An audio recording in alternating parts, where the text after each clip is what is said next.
very good morning and good afternoon. Thank you so much for watching this podcast. So today I'm excited. I've got a great guest. He's an amazing dude. Him and I have been talking offline about a whole lot of stuff. But thank you so much for all of you who have been liking, who have been sharing, who have been posting, who have been talking to me and giving me feedback. Continue to like this podcast. It's only by time that we're gonna grow, man. So today my guest is Jimmy. What's up, Machi? How are you? Hey, man, this man is a busy man, dog. I'm so proud of you, man. Because whether you you just keep going forward, you just keep hustling, brother. Are you good? I'm good. Yeah. Thank good you so to much. See you, man. Thanks for having me, man. Yeah. So how you been, brother? I've been pushing, regardless of the circumstances. We just came out of COVID, and it's tough for everyone, but we just keep going. You know? We just keep going. If you stop, then you're dead. You just have to keep moving. Yeah. It's a continual process of growth. Anything that doesn't grow dies. Absolutely. Yeah. We just gotta keep walking. Gotta keep walking, man.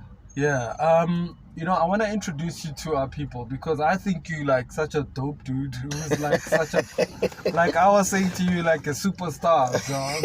I actually had ambitions. Tell you the truth, I had ambitions of being a superstar growing up, Maybe it's because I can see it already. I'm like, but life just took a turn of its own, Yeah. And I think it's just the initiated journey that we're on. Yeah. God's initiated journey, because from the ages of 9, my friends can actually tell you, some of the people that know me, they used to call me Sweet JB. Because Sweet JB. Yeah, JB being my initials. Okay, cool. And the sweet, I don't know why. But I used to be a crooner, I used to sing. I still do, but What? Yeah, so Yeah. I saw myself as the next Usher. What? I promise you, So then went to study music, and then life just took a turn of its own. Yeah. Yeah. Let's start from the beginning, bro. So Jimmy Mang, where did you grow up, and where did you grow up? Where were you born, brother? Okay, so I was born in Nelspruit. Yeah. I'm the son of a businessman and a teacher. Okay. So my dad was an entrepreneur back in the 80s, started one of the first dry cleaning services in Mpumalanga. Wow. So they used to supply the whole of Mpumalanga with, dry cleaning services. Yeah. And then later on, he branched off into different services, like your construction. He also established a bottle store at some point. So, he was quite a big entrepreneur back in the 80s. He's also one of the founding members, I think, of the Black Forum for Entrepreneurs. I'll remember the name correctly, So then my mom was a teacher on the other end, Okay. So yeah, that's me. I grew up in Nelspruit, and So on up with Shikona Gunjan. Sure. Slender someone. We're just recording quickly and then Sizopuma na kona put. Ungapha ngase hotel. O phambi kwayo. can we park here in Mashiko? Mabas, is it fine to wait for him here? Yeah, even in the gate there, you can park in the gate there. Okay, sharp. In the home, straight in the home. Okay. All right, Abuti. So, you were still telling me about your dad, man. So your dad was a super serial entrepreneur. Yeah, not Back in the day. Not serial though. Yeah. But he took risks. Yeah. Took risks, calculated risks, and it worked out for him. Yeah. And then my mom on the other end was a teacher. She taught mostly English. Okay. As she was one of the HODs for English. And funny enough, one of her proudest moments was when the deputy president became premier of the province, because that was her student from Form 5, I think to Form 10. Yeah, so she actually gave me a call and said, yo, I know this boy, you know? Yeah. And so, teachers and knowing all their students, you know. It's my student. Yes. So yeah, that's me. And I grew up in Nelspruit. Yeah. In a township called Kanyamazan. Okay. Yeah. And I spent most of my primary and high schooling years there. Yeah. And then I came up here to study music, contemporary music. Then I started a career at the side. Yeah. Yeah. What was it like growing up in Nelspruit? It was okay. I don't know. It was okay. It's quite a chilled place. Although, you know, it was limiting in terms of my ambition and what I wanted to achieve. So the sooner I could get out of there, I did. Yeah. It's like, it feels like, because most of us who sort of grew up komachayeng in the homelands, in the other smaller provinces, you just want to leave, dog. Yeah, it feels like, you know, and also the problem being that a prophet is never appreciated in their village. True. You know, so we've had to travel thousands of Ks to get recognition. And the people you're sitting with here, you're like, guys, Alingboni. Yeah. You know? Don't you see the talent? They don't care. So yeah, it's just one of those, I think, for everyone. I wonder why though. Why is the prophet not? I mean, even Jesus had to leave Nazareth to be recognized. I guess just, you know, there's that issue of familiarity. Yeah, but you know, we know this one. Yeah, it can't be that. We know this one. He was playing here on the streets, you know, one of those. You know, they can't be that great. No. And I think we miss out on even great opportunities just in life with that frame of thought, because I think life was designed in a way where everything you need is always around you. So oftentimes we miss opportunity because your opportunity might be sitting with Sipo and you're like, but it's Sipo, man, I know Sipo. You know, you're expecting a Sipo from the east. Yeah. You know. Yeah. So I think we lose out on opportunity because of that mindset also. But you can't save the world, you know. You can't change how people see things, you know. Yeah. You can only do your part to influence positively or negatively, but it's limited to that, yeah. So you came up to study music where exactly? I studied music at LNB. LNB? Yeah, it was a college called LNB. It was bought over by Damelin. Oh. But LNB was an independent institution that had a music course here in Bramley. Then the music course was accredited by the Los Angeles School of Arts. Okay. So, especially the vocals part, you know, so which is what I was focused on because I couldn't play an instrument. Oh. So one of the prerequisites of coming into the school was you either had to be able to sing or you had to play a certain instrument. So I just focused on the singing. You know? Yeah. But we had kids in our class who couldn't sing. You know, I remember RJ one time, you know, I think he lost it in class. He was one of our teachers. Yeah. And he said to these girls, I can't teach you how to sing, man. You have to be talented. So yeah, that's what I did in college. Yeah. And then that gave me an opportunity to get onto radio. Oh yeah? Yeah, I worked for Trans-Africa Radio. Oh yes, I know Trans-Africa. Yeah. Is it still up here? In Parktown. Yes. Oh, okay. Yeah, so during my later college years, I worked for Trans-Africa Radio, which exposed me to a whole host of industry professionals. I mean, I was fortunate enough to interview Lebu. Matos? Yeah, in studio. Oh, what? I was so starstruck, man. I remember at some point asking her like 10 questions at once. But that was a great experience. I interviewed Lebu. I did an interview with Kabelo. Yeah. I mean Mabalane. Mabalane, yes. Yeah, we did Kabelo. I'm just highlighting the ones that really mattered to me. That stood out. Yeah, and then there was WHP. And that's how we struck a friendship with him.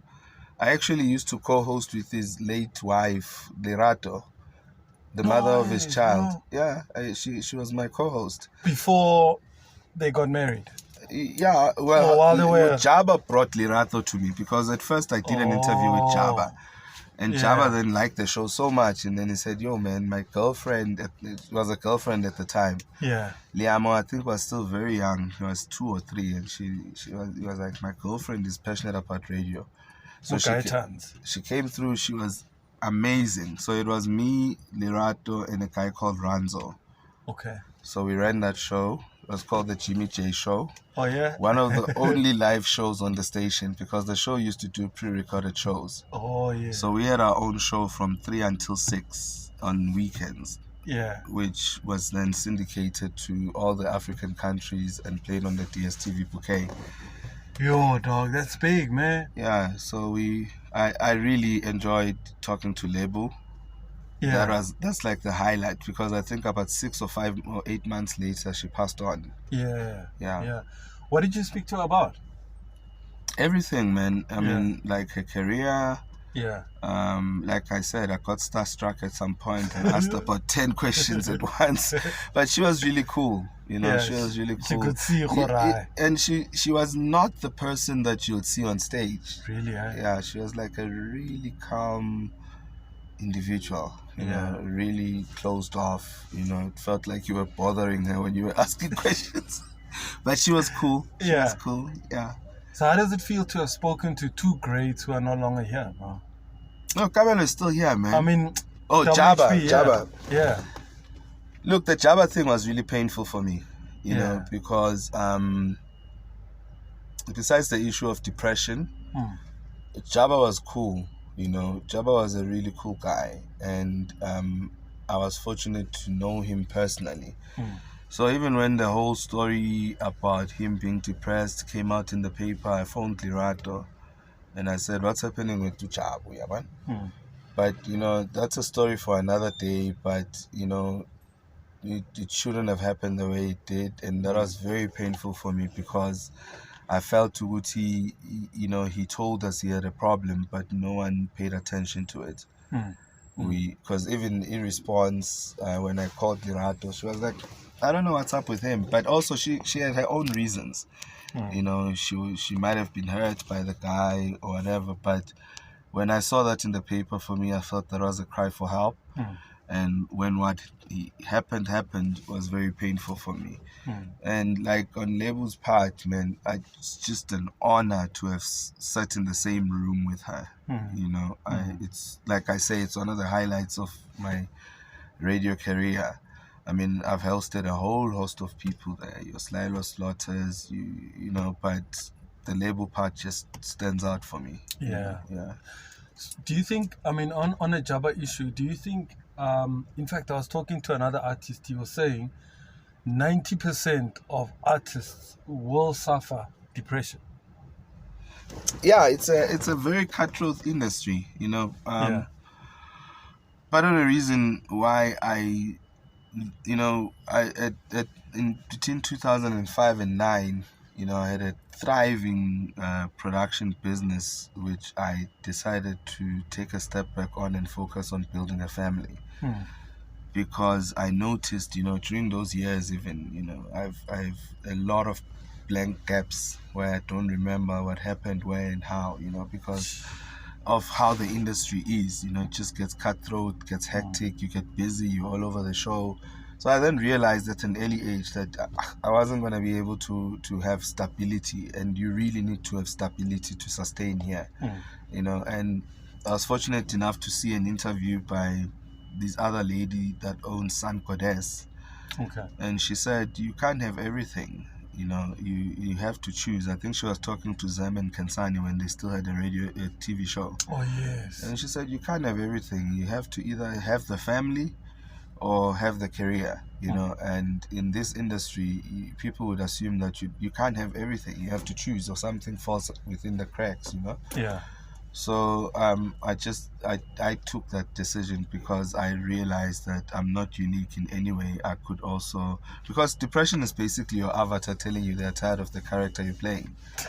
So I just felt that if I don't create that stability, then I also will be susceptible to that, you know, and the pressure that comes with the industry to look good, to sustain. It's too much. It's too much. It's easy for everyone. I mean, and also, I was telling Ausconi the other day in a meeting that the problem is that we don't prepare our artists mentally for whatever roles they need to play, even just as actors. True. And I was referring this to the issue Antate Silo Shai, and I was Yeah. like, you look at the character that he was playing towards the end of his career, and you look at the characters that he had played before then, that can take a toll on you, and because remember that artists themselves also have a way they perceive themselves. So the industry is not sensitive to that. I mean, Nero was telling me that the Joker, the guy that played the Joker, had to go for therapy for almost a year or two after playing that role. What? Yeah, he had to debrief. That's what they call it. Yeah. So it was intense. It was intense. Yeah. So we don't do that in South Africa. We don't take our artists for therapy sessions where they get to talk, because, like, Ricky, for example. Yeah. When I had the studio in Norwood, Ricky used to come through. So I never knew Ricky personally, right? Okay. So I'm learning later on that they were part of the groups, Nabo Marks and all these guys that used to come there, And when they describe him and the type of character that he was, of a person who would, close off after maybe productions, Toluguti, they were shooting, he'd be all bubbly, but you'd find him in a corner then trying to find himself again, Yeah. And I'd say to that, if we had any form of understanding as people in the art, then we would have been able to identify that problem and be able to help him, because obviously it gets into character to be whoever he is.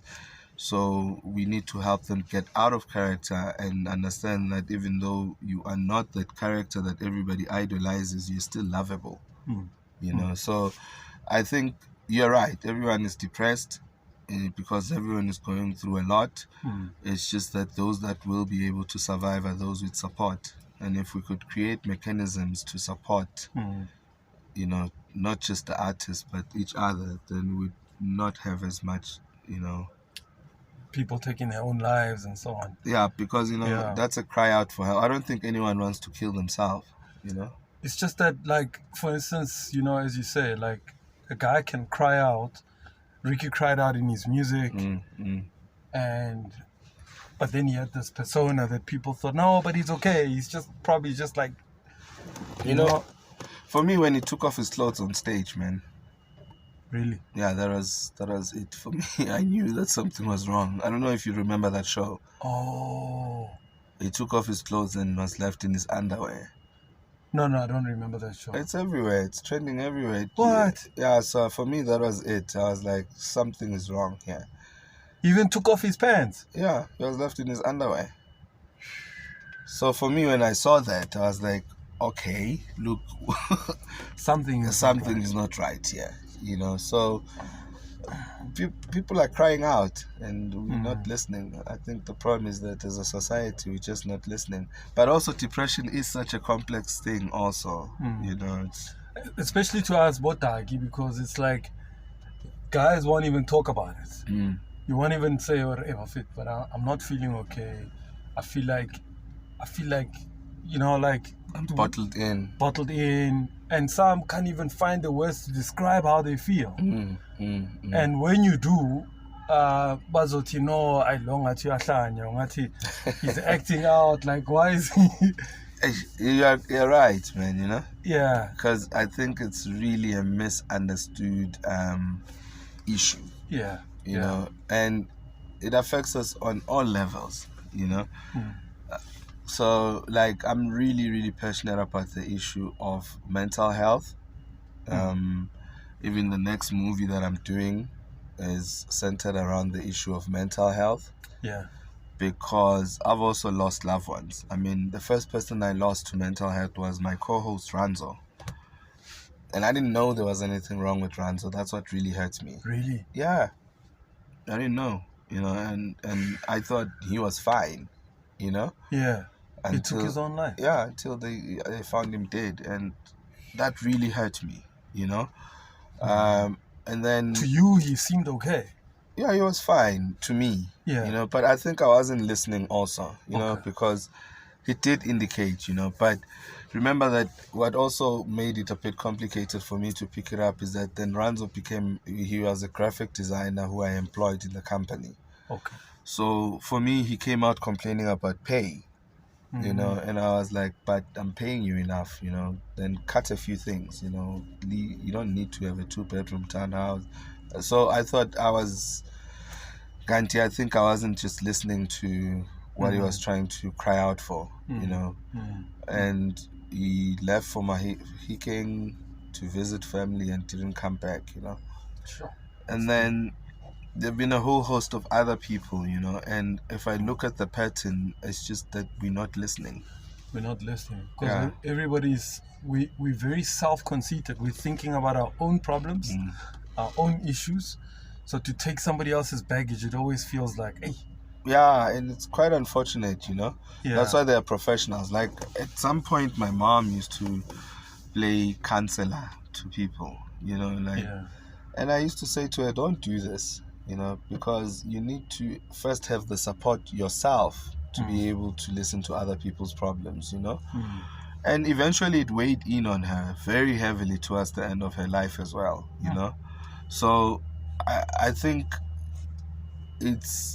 we're not being selfish if we try to avoid getting absorbed in other people's problems, because then it becomes your problem that you need to solve to get better, you know. And we're not professionals. That's why doctors drink like fish, especially general practitioners, you know, and they're on drugs, heavy drugs, eh? Yeah. You just wouldn't know. You wouldn't know. It keeps them going. Probably your favorite GP's on coke, you know. You'll never know, brother. You'll never know. You know? Yeah. Yeah, it's just to deal with the stress of listening to people's problems. Yeah, you know? it's too much. It's too much. It's too much. So from radio then, brother, where was your next move? So what happened is during radio, one of my homeboys dropped an album. They were a group. So which then led me to Palomino, because they came for an interview, and they were distributed by Palomino. So when I found Palomino, it wasn't owned by me. I was not the founder of the company, you know. So it was owned partially by a guy called Bongane, who's now at the presidency, and then a lady called Karen. So these guys were signed to Palomino for distribution and marketing. So Palomino has distribution with Share, and you know, it's a publishing company as well. So then I met them, and I met these guys at Palomino, and that's how I got into the business, you know. So then the business, my primary focus in the business was that I was doing my final year of study. So I needed to do an internship basically at either a record label or wherever to get my qualifications. So I didn't want to go for a major, you know, because I also wanted to stay out of the system as much as I could, you know. So I then got into Palomino, helped them with the distribution of the projects, because they were at that present moment when I came in, the group was just about to be released. There was a second artist there called Slovas. So he was also about to be released. So I came in to assist with releasing the projects, you know. At the time was CDs. Yeah, it was CDs. Yeah. So at that time, what we used to do is, so we had distribution with a company called, it's part of the Share group of companies. I'll just remember the name as we talk. So what we used to do back then, when a project was about to come out, you had to go meet with the buyers or the distributors. So it would either be the buyers from the actual distribution shops like New Musicas and all of that, or you would meet them through the distributor. Okay, sorry about that.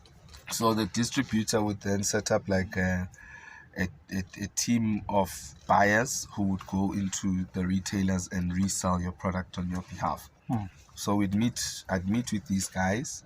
I think it was once a week or so, somewhere there in the East Rand. And I had to come up with a plan for each project for them to consider going to sell it to the guys, because they needed to also make a presentation. So I did those presentations, I did those plans for Native Squad, did them for Slovas, and I'd go there and convince these guys to get these guys to buy the product. So I would have to go sell the product to them. Then they take my sales pitch to Musica. Oh. You know, because that sales pitch needed to have like your plan of how the music is going to get out to market.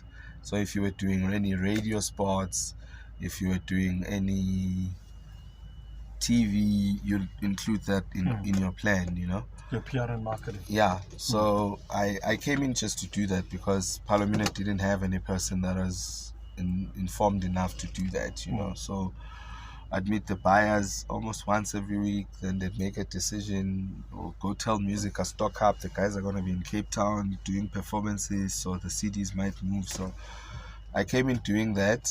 I did it for 4 months. So as I was about to leave, because obviously through radio I'd made so many contacts on with the record labels, you know. So as I was about to leave, one of the partners approached me and said, you know, stay. We'd like to do music videos as well, and you know the people. And I was like, the only way I'm staying is if I own the company, because I can do it on my own, you know. And if you guys are retaining any shares, then we have to go 50-50, you know. So Karen left, and I was left with a guy called Nick. We went 50-50. We did most of the music videos in the industry. And then, you know, we got to a point where visions differed, you know. And then I bought him out of the business because I wanted to continue with the company. And yeah, continued, got onto TV ads, and the business in itself just evolved and changed into more communications.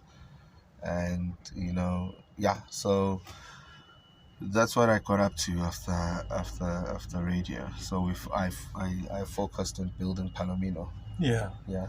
And then, so at the time, if you look at what's happening now, music, the CD sales. I mean, if you're talking, you have to meet with the distributors. God, I'm just thinking as a customer of music. If a CD is like $100, so like, and then there's like so many people that the CD goes past, so everybody adds a markup. I remember asking Lance this thing because Lance mentored me when I started out in my career. Oh, get her off. A Get Her Off guy. Yeah. So I remember, you know, getting my costs for the CD from CDT. So I remember asking Lance, so the distributor is selling the CD to the store for 30 Rand, and I'm buying the CD for 33 Rand. So who's paying for the difference? And Lance said, you are. And I was like, but that's nonsense. I didn't ask him to discard my product. Yeah. You know, but they did that, you know, and Musica would get the CD for 30 Rand and sell it for 130. You know? And Guleo 30 Rand, the artist still needs to share that with the record label. Because I could never understand the cost breakdown of a single unit of a CD. Yeah, and it doesn't make financial sense. Yes. And then, but if you have like a record label like that, do you end up carrying the artist for a very long time before you actually start seeing the That's lens the and thing. sense That's money? why there's conversation where artists would say "Sbu ungropile."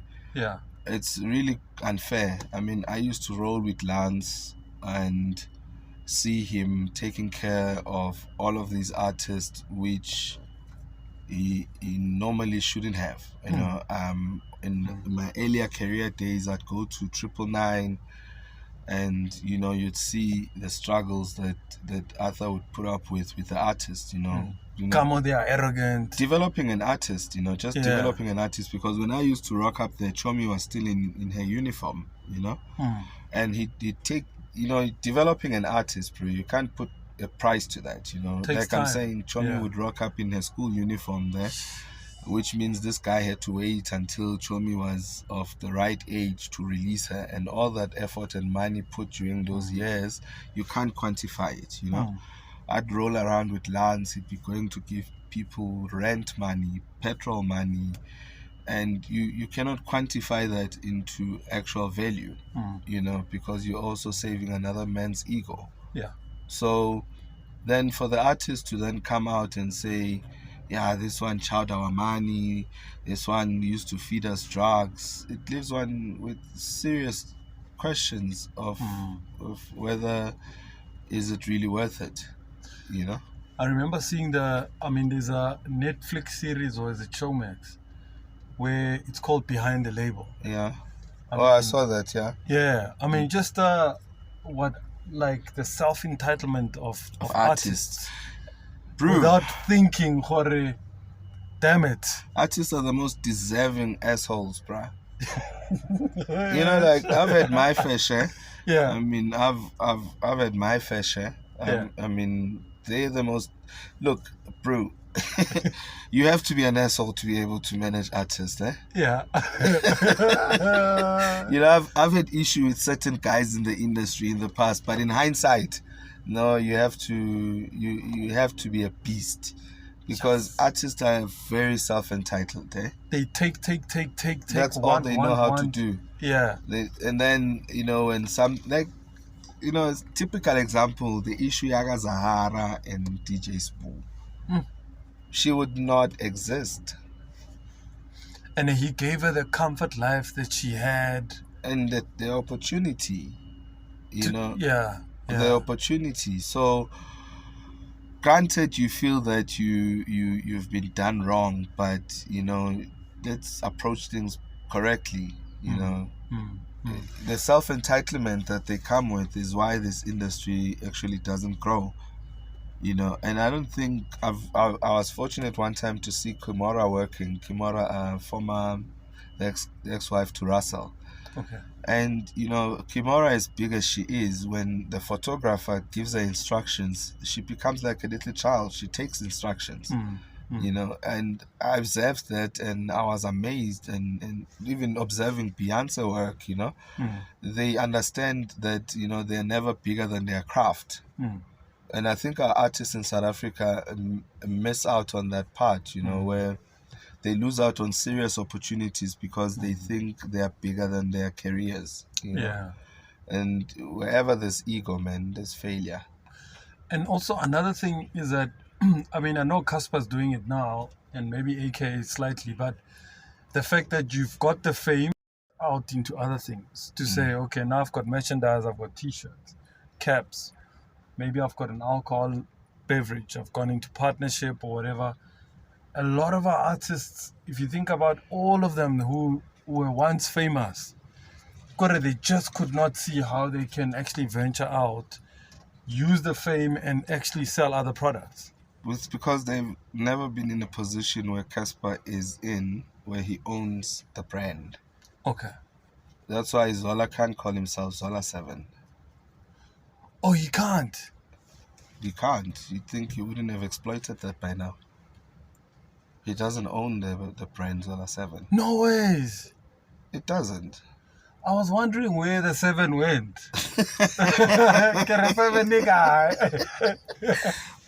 It doesn't own it. So Casper was really smart. And a fascinating thing about Casper. Yeah. And I've been wanting to tell this story for the longest time. Ne? Yeah. This dude always used to say that he was going to be the biggest artist in Africa. He did say. I met this guy at Tasso's place when Dukes was one of the biggest artists at the time. Yeah. Dukes at the hype, Morafe and all of that. Double HP was a godfather and whatever. Yeah, so he was at Tasso's house in Randburg one time, And these guys were actually making fun of the fact that he used to pronounce that he would be the biggest, Because I remember getting there and asking, who's that guy there? And they were like, yeah, go ask him. And that was his response, So that's jealousy among niggas too. Niggas and being stupid, So when he blew up, yeah, he was distributed by this other guy I knew, the CDs, Yeah. When they dropped that first CD, I said to that guy, look, man, this, it's onto something. It's onto something. Not even about the music, Yeah. But understanding the persona of the person behind the music, He was hungry. Because, bro, you have to believe your own bullshit, man, Yeah. for it to work. Yeah, and he believed it. I think that's the mindset of great artists and champions. Yeah. Like I remember watching something Muhammad Ali Okay. when he started saying I'm the greatest. He saw from another nigga who was a wrestler, a white guy who used to say I'm the best, I'm the greatest, Yeah. and then he says if and even Floyd copied that from Muhammad Ali. So, and if you think about it, Look at how small Floyd Mayweather is. look how. And so, and every time these guys said it, everyone's like, no, you can't be the greatest, you can't be the best. But then if you believe them, then obviously your life dies. You have to believe your own bullshit, man. Yeah, You got to believe it, you know? yeah, So, Casper believed this. He believed it. Even when he did the dome, man, everyone was expecting him to fail. Do you know that he's the only artist to have ever filled the dome to its capacity? Even these international acts have not done it. No, they haven't. You know, so that's major, man. Yeah. I look up to that guy. He's amazing. And also, he's a businessman who some would say shrewd, but you have to be sharp and to make a success in this industry, I guess. In any industry, Yeah. you know, you just have to. Business is not a game, man. No, it's not. So you have to be cutthroat, you know. I've never met any person, even when I started, you know, getting close to Lance, people were talking shit about him, you know, Yeah. about how horrible he is. And I get fascinated by those talks, you know. So I want to discover this person myself, you know. Yeah. Like any billionaire, I was telling this other guy the other day that no one says anything nice about Robert, you know. If you get close enough to people that maybe know Bill Gates, they've got nothing good to say about them, you know. So I guess it's the nature of business. You can't please everyone, and you're not there to make friends anyways. It's true. You know. Yeah. And I mean, Jesus also suffered the same challenges. He said, I'm the son of God. They're like, nigga, you're not. The Jews are like, you're a prophet. You're not the son of God. Yeah. It took us, Motagi, here, all the way in the south of Africa to believe that, okay, he's the son of God. But the Jews still don't believe it. No, they don't. It's the whole thing about the prophet not being celebrated where they're from, you know? Yeah. But the issue of Jesus also becomes a bit sensitive, you know, maybe. because it'll sound controversial, but Jesus was not the only one. Yeah. Because if you remember, he had to go get baptized by John the Baptist. Yeah. So there's always very talented people within society. I mean, recently we had TB Joshua in Nigeria. So I think it's an exaggerated story because it benefited a few. Yeah. But it's unique in its own way and true. But I don't think he was the only one and will be the only one. You know, there will be people with special talents even in our future. And there will always be people who don't believe them. Yes. No, it's fake, it's a lie. Yes. Like, he's a devil. And, you know, let's simplify this whole thing, your faith, and just say that everything you believe works. You know, because if you look at the process of Tagata, you as an educated person, it doesn't make sense to you. But they'll deal with you, bro. Hey. They'll deal with you, bro. They'll deal with you with your education, you know. They're like, no, this one does not know it. You know what I mean? Yeah. So it works according to faith, because even Jesus used to say to everyone, your faith has made you whole. Yeah. So it's what you believe. I think whatever you believe happens to you, affects you. Absolutely. You know, because also having been exposed to this political space, these guys do a lot, man, you know. And some of them would go as far as come up to your face and say, shit, man, what are you on? Because we've tried. Yeah, as a cone. As a cone. But whatever works on you is what you believe and what you accept. Absolutely. Yeah. So now you moved away from the production of music, production of music videos. Where was your next move? Look, I didn't actually move away from the production of music videos. The industry ran out of money. Oh. yeah, we got into the 2008 recession. So here's what happened, Sipho. Oh. So 2006-7, I'm working through Palomino. We had a client called Peach Mobile. The guys that used to do content for distribution on mobile. Like, Madam, your ringtone. Oh, yes. So we used to do all that content for those guys, right? So I then approached the record labels. I said to the record labels, look, the future of music distribution is on mobile. There was no iTunes in 2006, 7, 8. Yes. So I'm talking shit, basically. So they don't believe you? No. Because they look at a phone and they're like, how can it possibly be? No one believed me. At the Except time. for one guy called Melvin Kumalo. He's late now. Yeah. Melvin Kumalo used to run Gelo. Okay. So Melvin is the only record company exec. There was a Grotman here called Orak at EMI. Orak thought I was nuts. Matwetwe didn't even give me the time of day. I mean, no one wanted to listen. Okay, Arthur always listens, but Arthur will be critical because he's a very strong businessman, you know? Yeah. Because I remember there was a time, you know, because I didn't know how this digital thing would roll out. So I assumed it would go through web, you know? Okay. So, because that's how Prince Michael had distributed his first digital project. It was George Michael. Was it George Michael, yeah. No, I think it was George Michael or Prince, between the two. George or Prince. They Okay. did their first digital distribution through the web, so you could download the album. So then I go to these record labels. I'm like, the future is digital. They're like, this one is nuts. He just wants business from us. I tell Arthur, I remember I was selling Arthur a website because I thought it would come through web, you know? Hey, Arthur is a good crowd man because, you know, I was a lighty and he just listened to me every time. Listen. Okay, sharp, Jimmy. Phone me next week. You know, I'll think about it. So one time he says to me, but Jimmy, what am I going to do with a website? And this was somewhere around 2008-9. Just. And Internet was new. Yeah. Yeah. And I couldn't answer him. You know, I was like, ish. Yeah, nah. All right. I'll come back to you. Now remember, Facebook was there, but it wasn't as prevalent. It wasn't as effective. It could only take text. Yeah. You know? Twitter only came into play in 2012. There was no Instagram. It's true. So basically, I couldn't answer him and tell him that, your website will get traction by being on social media. And I couldn't answer him. There was no way I could get traffic to his website. And the fact that I wanted so much money for it also, he said, no, but with that money, I can make $1 million. So convince me. And I couldn't, you see. But and websites were not cheap then? No, not at all. So this hot man called Melvin Kumalo, who used to run Kailo, had me. I don't know whether it was because he was well-traveled or educated, but he had me. So Melvin then brought the whole thing, catalog Galo, for us to digitize, right?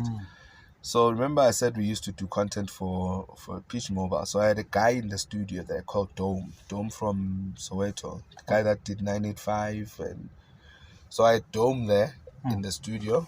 Dome then digitized. Actually, basically, there were no true tones at the time, so we did MIDI. MIDI tones and monotones, so it was sound. So you had to make out that this is the song they're trying to. So yeah, Dome did all of that. So Melvin believed. So 2008, the global recession hits the record companies, and already they were struggling with album sales because they were so ridiculous. Yeah. So one of the things that Zola always complained about, which is the price of the CD, said it's out of reach for my market. They cannot afford this. Instead of spending 70 Rand on a CD, they'd rather spend 70 Rand on a t-shirt. You know, so the industry was really hit hard. Because of that, they did not evolve, you know.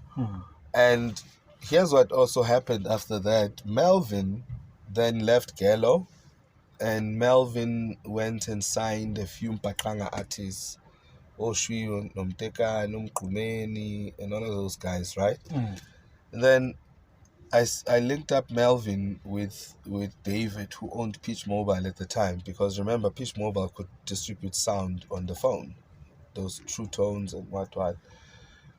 And Melvin brought them these things, Aboshui, Nongtekana, and all of those things. And you will not believe that in 2009, Melvin was collecting on average about 50,000 a week.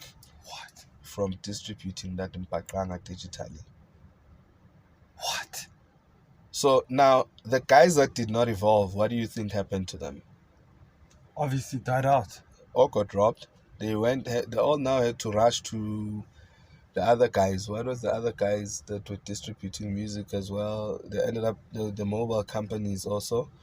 So a lot of them, ended up getting very bad deals with those mobile distributors because everyone now was trying to, So is it the ones where SMS Yes. or whatever, then you get a... Yeah. And then that time you're Another in a contract. Another guy who understood it is a guy I think called Zolani or something. He owns a group, Ekasi. I saw him recently in a music video.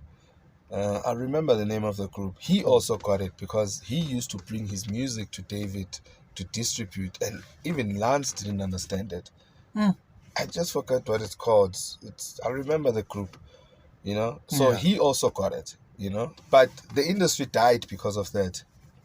Oh, it killed the sales of... Because also the thing is, we already had a problem with copyright where the CDs were concerned. So now imagine when you can release a single track. Okay. You understand what I mean? Yeah. So like the industry struggled because it couldn't evolve. The likes of Gallo closed, EMI closed because it was not worth it. But the premise of this record label was never actually to push local talent. They were established here to have a base for the international artists to distribute. So if that wasn't working, then there was no reason for them to keep their doors open. So that was the natural progression. So I had to progress from, I had to look at other avenues because the music videos were not being done anymore. The record labels were reluctant to release albums. So then we had to look at other avenues. But music piracy also. Music piracy. But music piracy was never such a big issue because the piracy was actually done by the labels themselves. Oh. So the piracy was never really a problem. Oh. Because, yeah. Sure. All right. So then what was your next move? So like I told you, so it's 2009, I get a call from my mom. She's excited that the deputy president is the premier. Oh, yes. And I had a lot of considerations to make because remember I had built a business here. But naturally I knew because of understanding web and social media that the world was evolving and changing towards online presence. Okay. So as part of my plan since 2005-06, I always knew that I would focus mostly on online and web around 2010, but I didn't know why, how, you know. So when that happened and, the record labels no longer had money and everything was a bit funny, I then decided to focus on communication because already I had started doing that 2008 with working with clients like Peach Mobile and also PC Training and Business College. I used to do all of their adverts. So I was already in marketing and communication by virtue of those clients. So it was a natural progression to move towards communication. And what a lot of people misunderstand is that marketing and communication are two totally different animals. Same way PR and marketing are two totally different animals, But people want to club them all together. Yeah, it seems easy, but it just complicates things. So I was doing marketing because also it included media buying and all of that stuff for the likes of PC Training and Business College. But then I appreciated communication more, so the progression naturally was towards communications. So in 2009, I then started looking at where is communication moving towards. And I identified opportunities and I focused more on that space, say communication going forward, because also I had as a business because now we had also I'll call them support structures, I always say to clients that, social media is a convergence point. It's where you find everyone. Yeah. I call it a bus stop. I say this because I like I told you with the Storiska Arthur, I struggled to sell artist websites and other things where digital content is concerned, because they would ask me just the basics, like, who's gonna see this thing, those type of things, And it was new. It was new. I couldn't answer. Yeah. But now with social media, then you can confidently say, hey, there are 13 million people on Facebook, so they're bound to see your stuff however way, So yeah, we moved into communication because of the support structures that came into play. And then we also identified opportunities within that space. We appreciate more working with organizations than individuals. So we then identified organizations within the communication space that needed assistance, and we'd approach them and do business with them. So the progression was natural, also because of the support systems that they'd been put in place, right? Because now remember, I'm a producer, so I produce audio visuals. So, and then I do voice, audio. Then we do graphics, visual presentation. So what then Facebook did is it allowed us to have a platform where we could showcase all of that without breaking the bank, So it was a natural progression for me, because oftentimes I do the ads for the client and then have a problem with placing them because, SAPC would be so expensive and so on and so forth, So when Facebook came in, more importantly, when Facebook came into the space, it really made things easy for us. Because it opened up the space, because now we could do the audio visual for the client and then say, let's put it here. We could target the reach, For sure. So we naturally progressed towards that after 2010 fully. Do you think people still don't understand social media and the reach and impact of social media? I think we still haven't explored the possibilities, because remember, these are babies, man. I remember one time I was in Cape Town and we were getting lost, so we decided to use Google to navigate, and one of the guys I was with says, Joe, are you really gonna trust an 18-year-old with our lives? I was like, yeah, it's our reality now. Yeah. So I think these platforms are new. They're still developing. Like I'd say when I started with Facebook, it wasn't what it is now. At the present moment, it's a masterpiece. But when it started out, I also struggled with a lot of clients who felt like we were just hogwashing them, because I had to tell one client, no, this is all new. We are all learning as we go along. So I do think people don't understand Facebook or social media, and it's just natural. It's a new platform that is still trying to figure itself out as well. I was actually watching this guy. He's a digital media expert. So he was saying something similar to what you were saying. When he started off, everyone thought he was crazy on Facebook. Then when YouTube came on, he put his own first video, and everybody thought, all right, it's like, what the hell are you doing? Like, here's a story about YouTube. Yeah. 2006-07, I'm doing videos for Clio. For DJ Clio, yeah? DJ Clio is funny. Yeah. He's really funny. Yeah, he's a character. He's a character. He's really funny. So, in between shooting those videos, we're at his house. I tell the boys, let's do a behind the scenes, We start shooting this thing. I'm calling it Escalini Sessions. Okay. He's in studio, various artists, So now obviously the thing has to have money at some point, So Cleo has always been independent of Lance. Cleo's a businessman who did his business right. That's why he's still standing, and I have no doubt he'll stand forever. So I say, Lance, there's Cleo here we're doing. He says, go speak to him. That one, go speak to him. I'm not getting involved. I wanted Lance to pay for it. So I go speak to Cleo. Cleo listens. He got it. He got it. He just doesn't like parting with money. Yeah. But the really fascinating part for us was when I say to Cleo, so we've explored all options. Okay, we're not going to SAPC for distribution. Where is this thing going to play, Jimmy?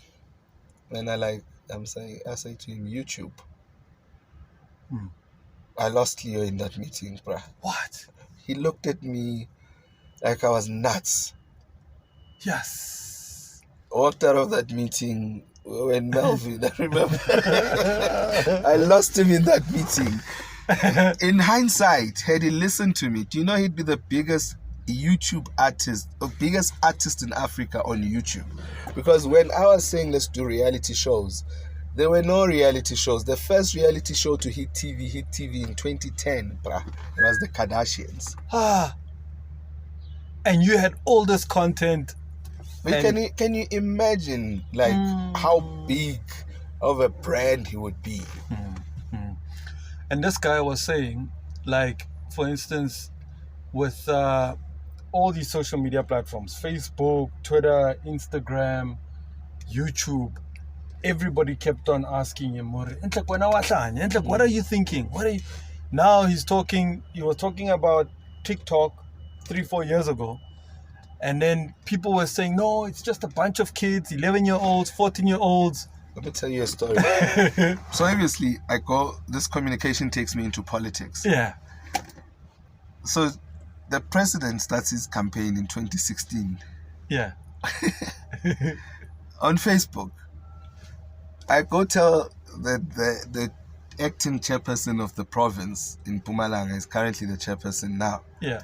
Like Comrade Mandla, Comrade Cyril is campaigning. He says to me, it's Facebook.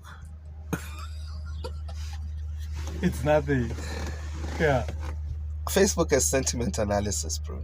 Facebook, those are real people. Well, those are not fictitious characters there. You get direct feedback. Yes. You can measure it. You can measure growth. You can measure results, you know? Yeah. And plus, there are 13 million people there that are at your disposal. I'm only talking South Africa. If not more than that. It's 13 million according to the recent stats. Oh, is it? Yeah. Okay. Twitter only has 3 million a month.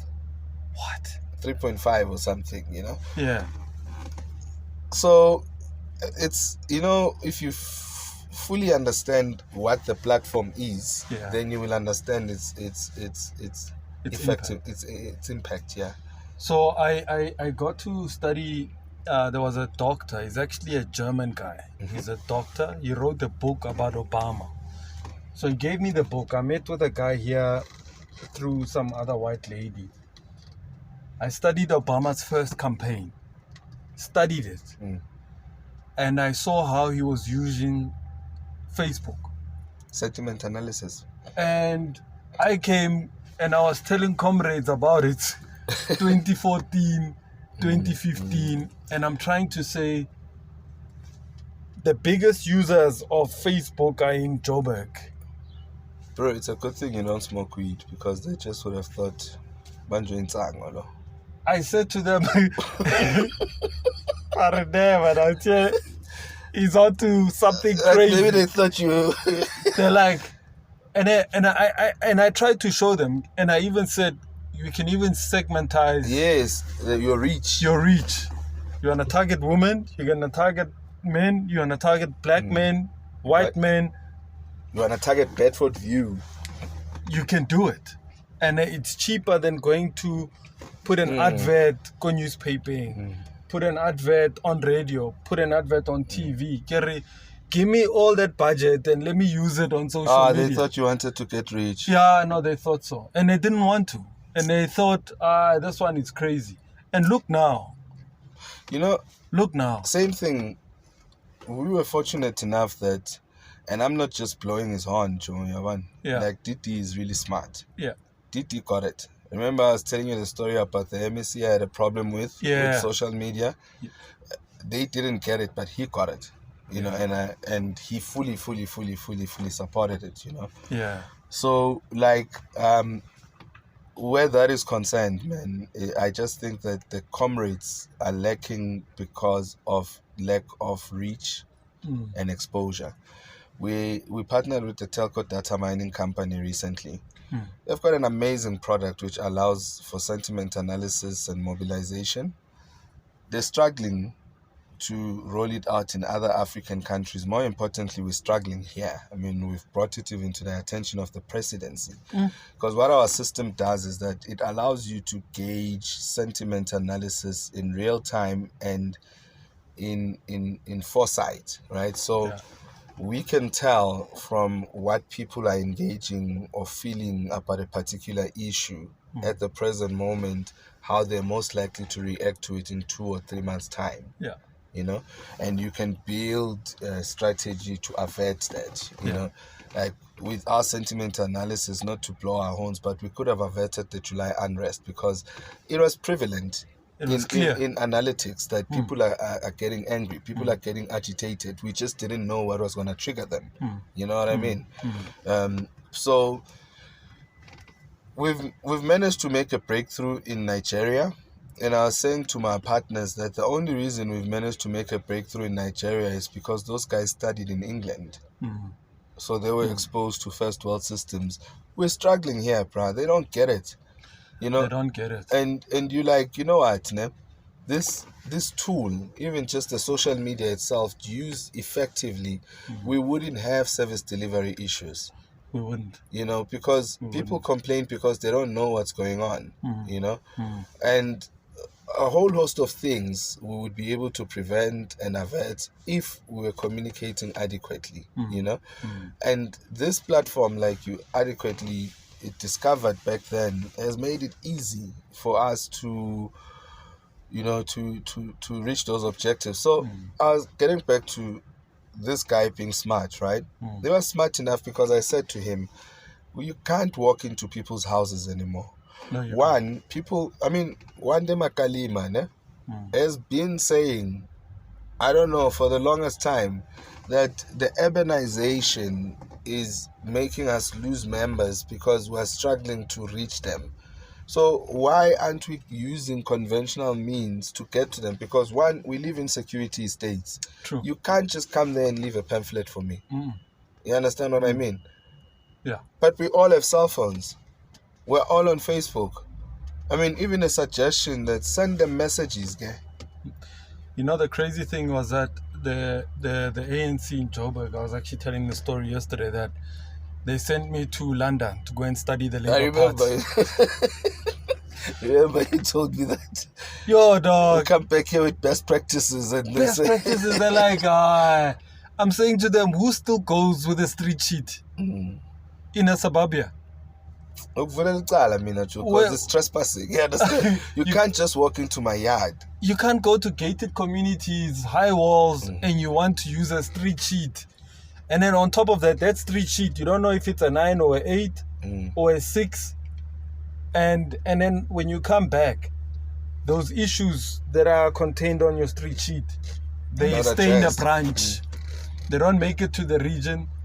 And I remember the one time we started asking branches, no, Kisang, all the street sheets. We start compiling them. We're like, okay, here's transport issues, here's economic issues, here's unemployment issues, here's what.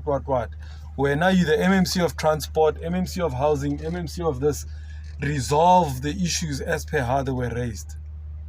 And they were not attended to. You know, I've always said that the time we had enough constituency offices as the ANC before the money issue, that where there's a constituency office, there shouldn't be service delivery issues.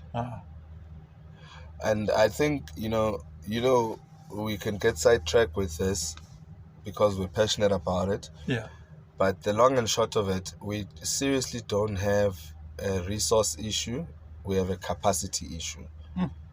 So we're deploying inadequately. I was saying to these other guys that I met in Kimberley, comrades, I had back in a PGC Lapa. Yeah.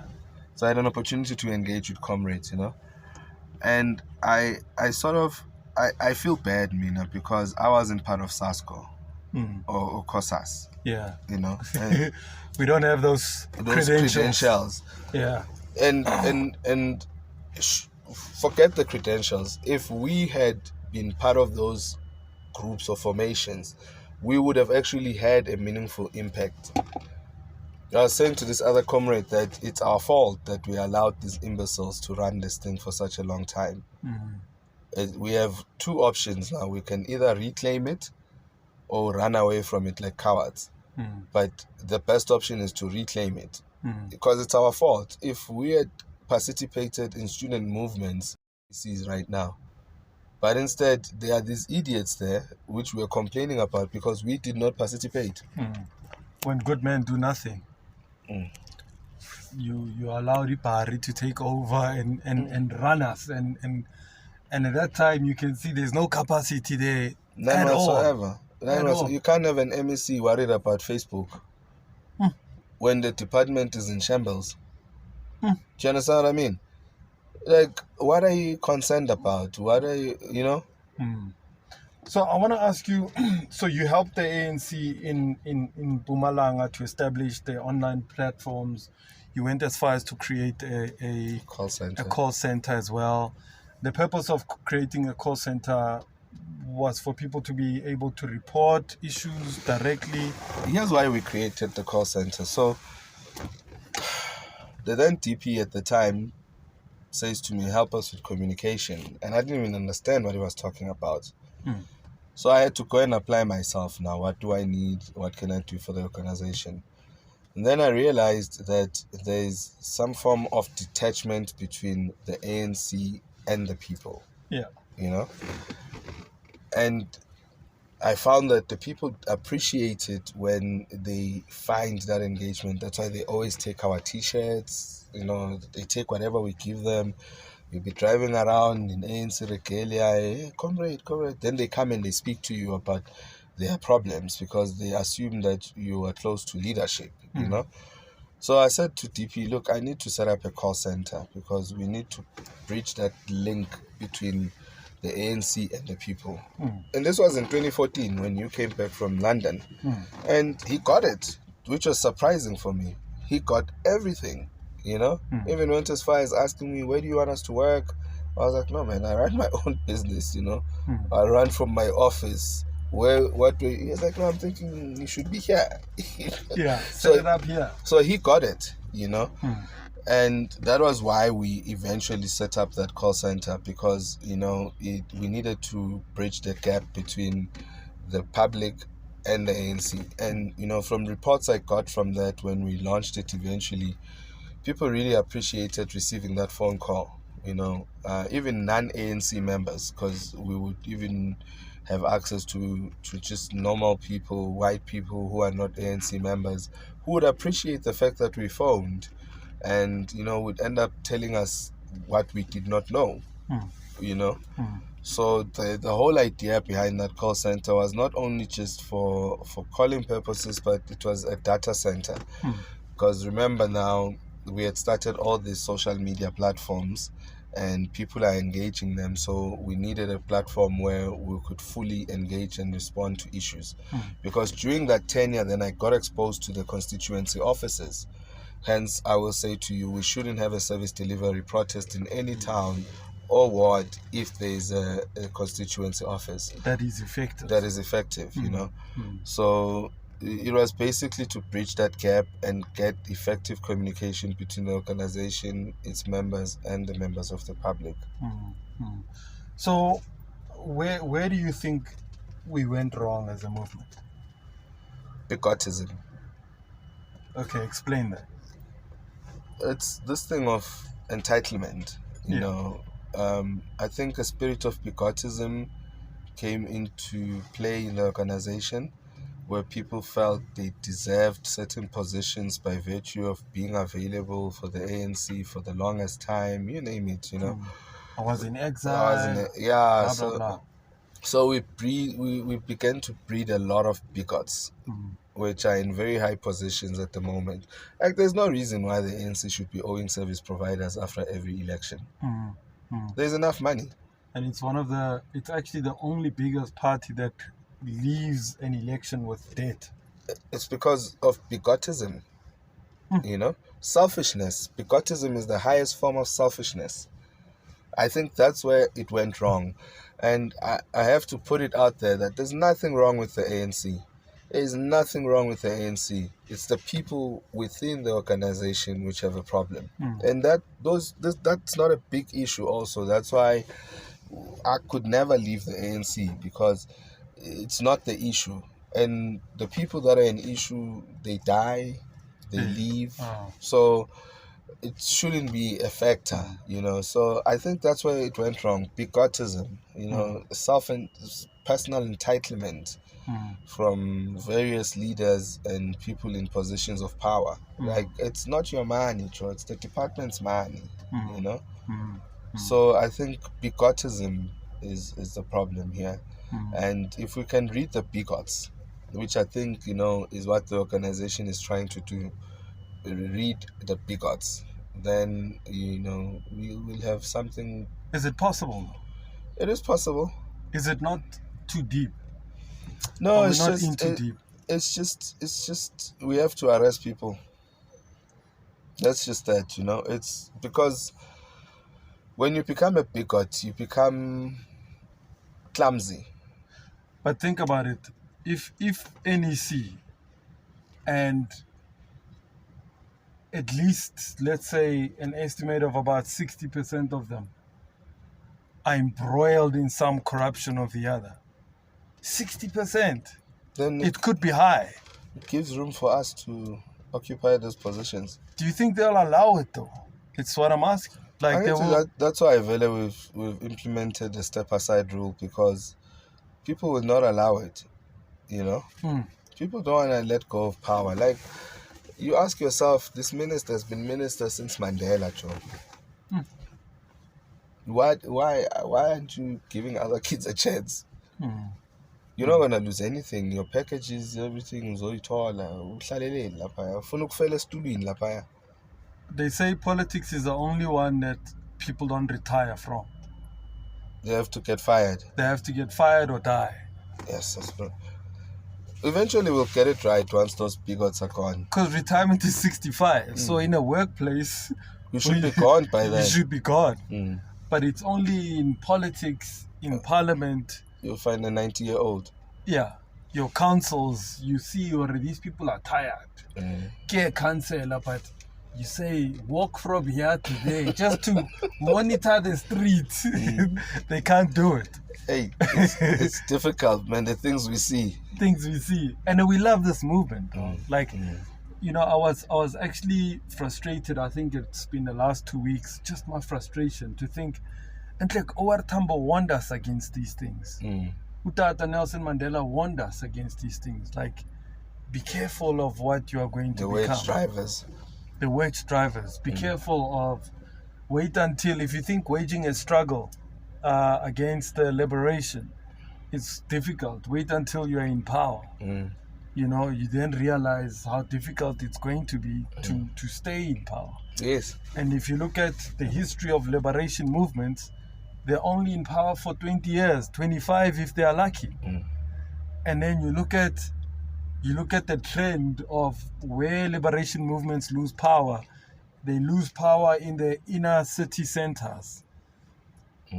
Your Gauteng, your metropolitan centers, because there people read, people know, people are aware, and then you become a rural party, and then slowly gravitate towards more and more losses. Becoming irrelevant. And it's worrying, because you sit and you wait and you watch. And somebody said to me the other day, waiting, Ukare ANC, it's like, when you love this chick and she doesn't like you. Baby, where are you? We actually have a love-hate relationship with the ANC. That's why whenever I speak of it, I always say it's the most difficult relationship to have. You genuinely have to love it, to stay here. Like, baby, I can hear unamatota lapho khona, like. But I'm tired of Jerry, but you know what she's up to. That's the ANC. To be a kaya, baby, I won't take. I don't mind. I can go booze the next. Baby, that time baby, one propile, she gives you stories and you accept it. That's us, man. My brother, so where to from here for you, brother? What are you up to now? What are you busy with? What are the latest projects with you as we wrap it up? I'm busy with movies at the moment. Yeah. I actually never thought I'd do movies, but I was shocked when I saw that on your Facebook, as you were saying. Yeah, no. We fell into our first one, which was just by luck. Is it the one you told me about? Yeah. Or you showed me? Yes, Yeah. yes. I don't like calling things lucky, but so my younger brother came to work for us at Palomino and at a young age, and he developed a skill as a line producer. So a line producer is the guy that manages the whole entire set, basically the guy that takes all the headaches, Yeah. It's a job mostly done by women, but he does it very well. Has nothing to do with his sexuality, though. Yeah. But he does it very well. So that's how you have to explain it. My mind was not even there. Now it is. I have to put it out there. So Neo was such a brilliant line producer that then when that international movie came last year, Collusion, he was the best person who could actually put it off at the time that was required. Yeah. So we did that movie. We did very well. It's a Netflix movie that got released on the 16th of June to coincide with June 16. It's a movie that speaks to a whole host of issues like xenophobia. It speaks to the issue of human trafficking, drugs, racism, all issues that are relevant to the South African market and its issues. Yeah. So we got to work with an international director, Fabian Motele, and we managed to even get like one of the dopest DOPs at the present moment, Offense Mwase, onto that film. What? Yeah. And that nigga is on to something else. He's brilliant, man, and he's really brilliant. We've been fortunate to work with him on a couple of projects even prior to him being this big, Yeah. So we did that, and which has led us to other things now, where I'm working on the next movie, which we're gonna be shooting in Kimberley, and yeah. That's the next phase for us, Yeah. And it's motivated by when COVID started. Autia Muzak Takile phoned me and said, "Hey, bro, I'm yanyiwa." He often phones and says, "Autia, I'm yanyiwa, Autia." Yeah. So it's a and I was like, that nigga's still around, man. That nigga's here somewhere. I need to find him. Zach, the godfather of TV, ne? Yeah, and radio. Sheesh. My G gave so many people a chance, man. That guy I remember was when we stepping started stone for many, bro. When we started working with Boy D, I couldn't understand until Boy D. You know what I mean? Oh, with Boy D? Yeah, I mean Boy D was given a chance by Zach. What? On some show called Media Career Guide. He also gave Tibo Touch a platform. Yeah. And he took his job. But he's not personal about that. Yeah. It's water under the bridge. So Zach says to me, "Hey bro, I'm so and so I get stuck now. And he says, "Hey bro, people are at home. What are they doing at home?" And I was like, watching TV. I was like, that's where we need to focus our energies. Shit. Content creation. Yeah. They were saying content creation is the next goal. Content, the next goal is data. But that's a discussion for another day. Yeah. But the real black gold now is data. Because, it's gotten so busy because of social media also that you need to know your client the way you know yourself. So you need to get to a point. I was sitting with a friend, she sells gas. You're right, actually. And she says that she can preempt when her clients are going to need their next gas cylinders because she has mastered usage. So she's able to phone them and say, "Hey, your gas is running out in 2 weeks. Order some gas." Oh. And vele in 2 weeks, they'd run out of gas. So that is the future of marketing and communication, because you need to know your client as well as you know yourself. You need to preempt to say, "Lo muntu sozodinga umpete lo." and be able to sell them a bait and start, So yeah, data is the next gold. Content is king, because at every point people want to be entertained, but data is the new gold. And you can already see how Facebook is like the king at it. Yeah. Google, all these other, because we go to their platforms and we feed express them. ourselves. And we give it to them for free. And when I discovered how Google became so smart, we told Google everything it knows. Yeah. We travel a lot, for campaigns and what. There would be instances where we'd be driving using Google Maps and Google would say there's no road. And we're on a road. Yeah. You understand? Yeah. So you know what then happens afterwards? Google then captures that a road is here because you passed through here. Yeah. There were many times during campaigns in Bushbuck Ridge with the then chairperson and everywhere where we would say, we just told Google. Kunendlela la. Because to us it would go and then say you're in a field now. Yeah. You understand? Yeah. So we fed them all of that data, everything they know about our townships, our language, everything, we fed them. And it's interesting because I was watching this thing quickly, Jorge. Silicon Valley. Mm-hmm. Just those white boys there. What they've done, Silicon Valley. It's your Google, it's your YouTube. It's like incredible. Just how they also, the government also supported tech to a level where they created all these platforms that we now use. And whereas with us, South Africa, we don't have a Google, we don't have anything of ours. We don't have a Facebook. But we don't need that. We need to regulate what is there. Even though at the time there was this whole thing, Copyright Act, which was at play. And dog, I studied copyright, Yeah. So I would try to advise comrades do it this way, and comrades just didn't want to listen, So we don't need a Facebook. We need to regulate a Facebook in this country. Yeah. The same way that they've done in Europe. We should have taken note when Europe was complaining about the privacy breach and took Mark Zuckerberg to court. We should have done the same. You know what I mean?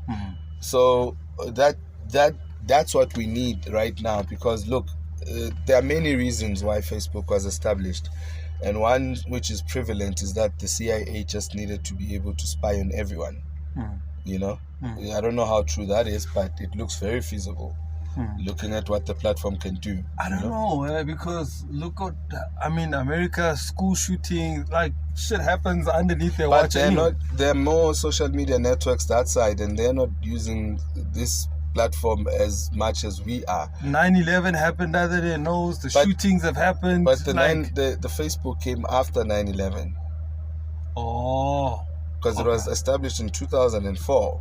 Exactly because it's a data capturing company in essence. Yeah, I don't know if CIA is doing a good job anyway, bro. The mass murders that have happened under there, bro. It's like people buy guns and then they don't know that so-and-so bought like automatic rifles.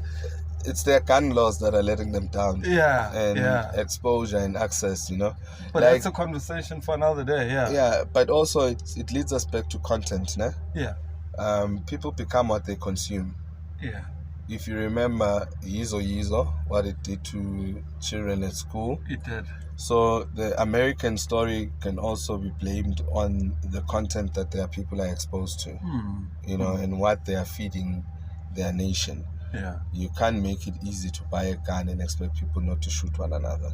No, you can't. So yeah, but anyways, we'll catch up on their stories one day. We've got enough of our own. We've got these cancellers we need to deal with. Enough. Just your last parting words, brother. As a businessman, as a family man, we didn't even touch on this because we had so much to talk about. You're a dad, you're a family man, you're a husband, you're a businessman, you're a politician, you're a communicator. I'm always reminded by these comrades that I'm not a politician. They're like that. Whether you're an administrator. I'm not a politician. Stay away from political issues. Is it difficult to manage as a man? Like to balance? And how do you do it? No, for me, I always try to get involved with things that I love.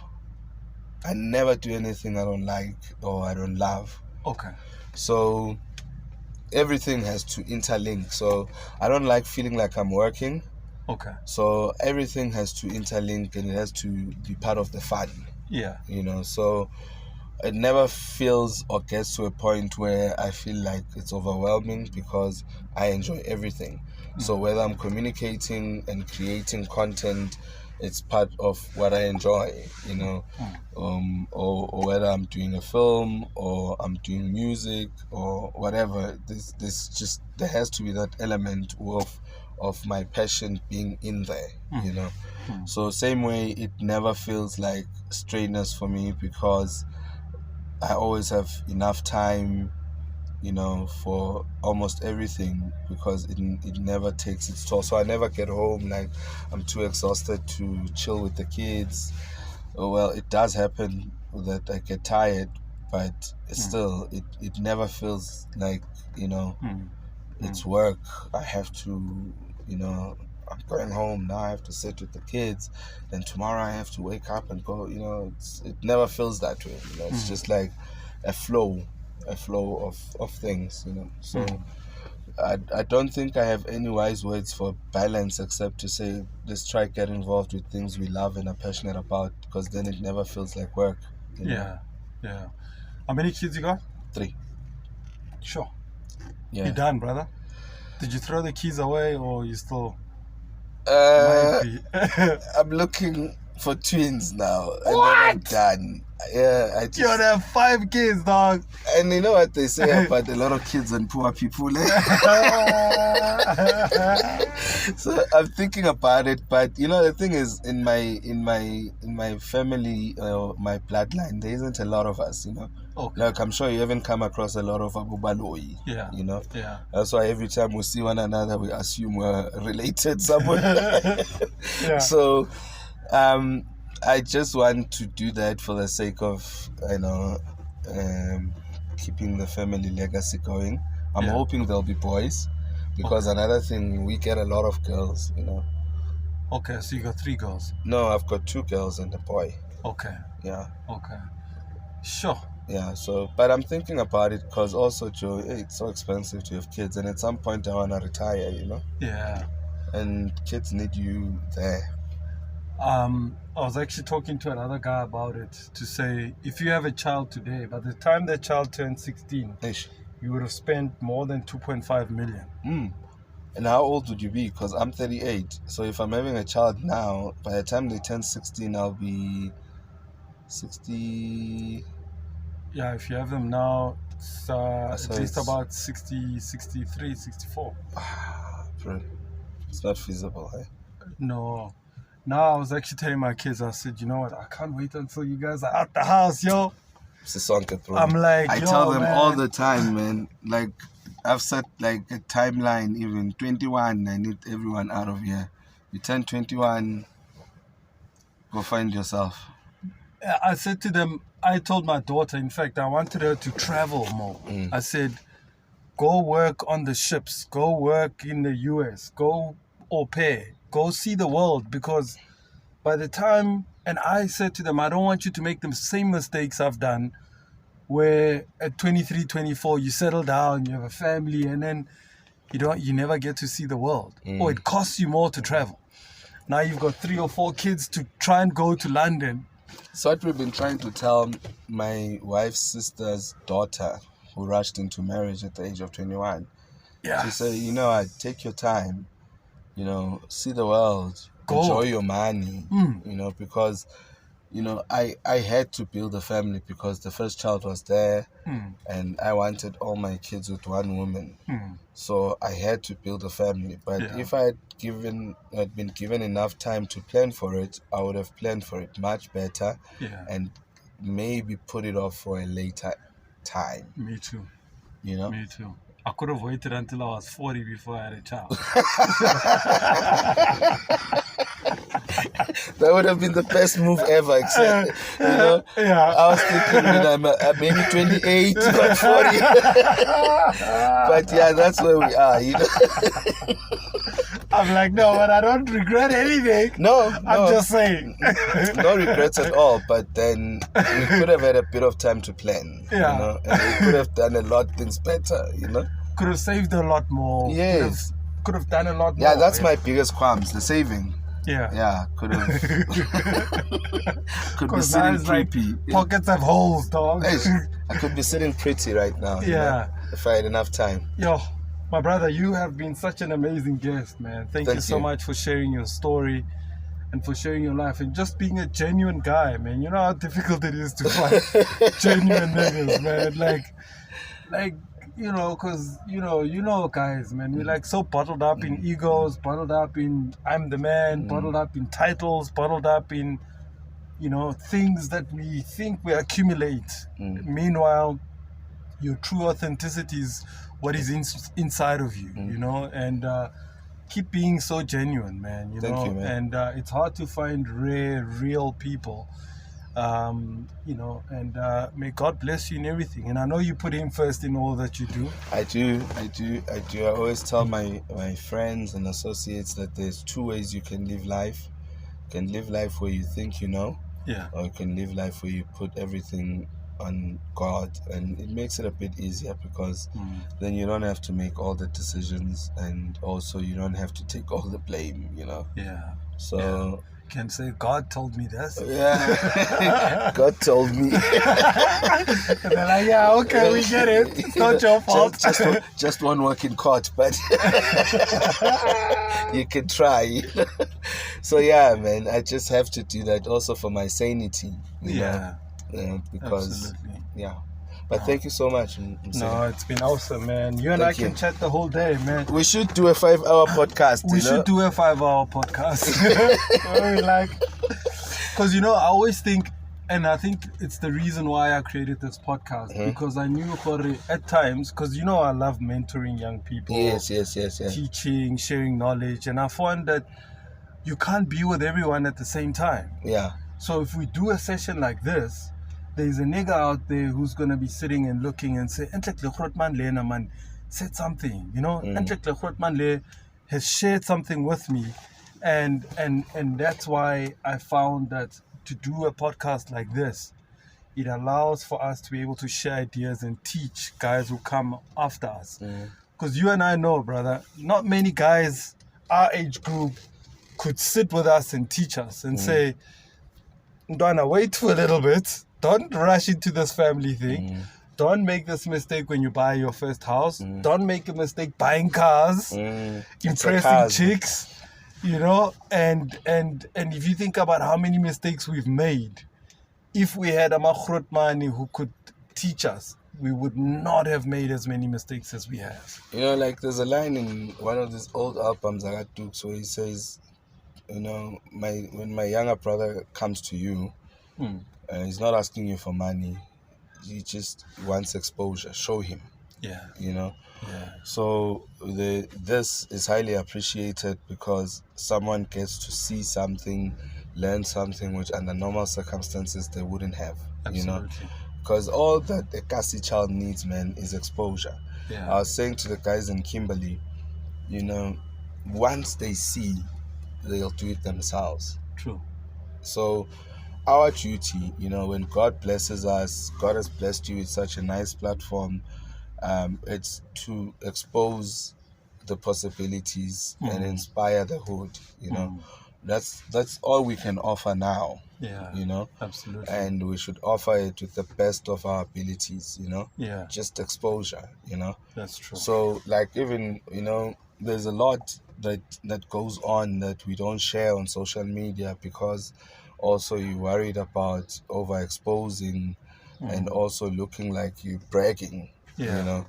But, you know, I get messages, inboxes sometimes from people I never thought, you know, were noticing, you know, who will say, yo, we see you and we appreciate it, you know. So that exposure, you know, is encouraging a lot of people that you would not meet under normal circumstances, you know. True. So thank you for coming up with this. Yeah. And hopefully it grows into something even bigger. You know? Yeah.